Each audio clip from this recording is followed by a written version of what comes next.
Beverley Martyn, a luminous and resilient figure of the British folk rock movement, died peacefully at her home on April 27, 2026, at the age of 79. Her passing marks the end of an era for the 1960s London music scene, where she was a pioneering force, long before her famous partnership with her former husband, John Martyn.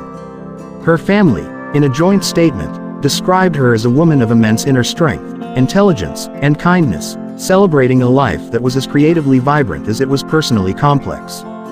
Born Beverley Cudner in Coventry, she emerged as a teenage prodigy in the burgeoning folk scene.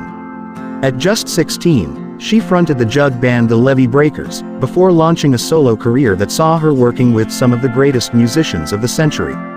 She famously recorded "Happy New Year" in 1966, a track that featured Jimmy Page on guitar, and established her as a distinct voice in the London underground.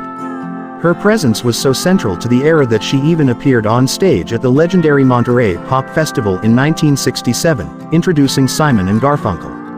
Her career reached its most celebrated peak through her collaboration with John Martyn.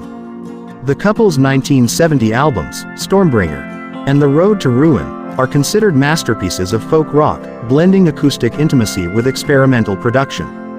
However, as John's solo career ascended with albums like Solid Air, Beverley's musical output was sidelined by the pressures of domestic life and a marriage she later described in her autobiography, Sweet Honesty, as increasingly volatile and abusive.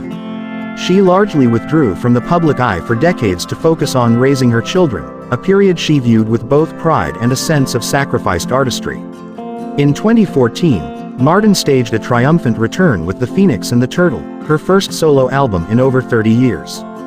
The record served as a poignant final chapter, featuring the track, When the Flame Burns Low, and showcasing a voice that had aged into a rich soulful grit.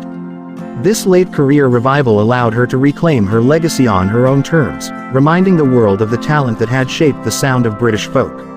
She remains a symbol of both the era's creative brilliance and the quiet strength of a woman who eventually found her voice again after years of silence.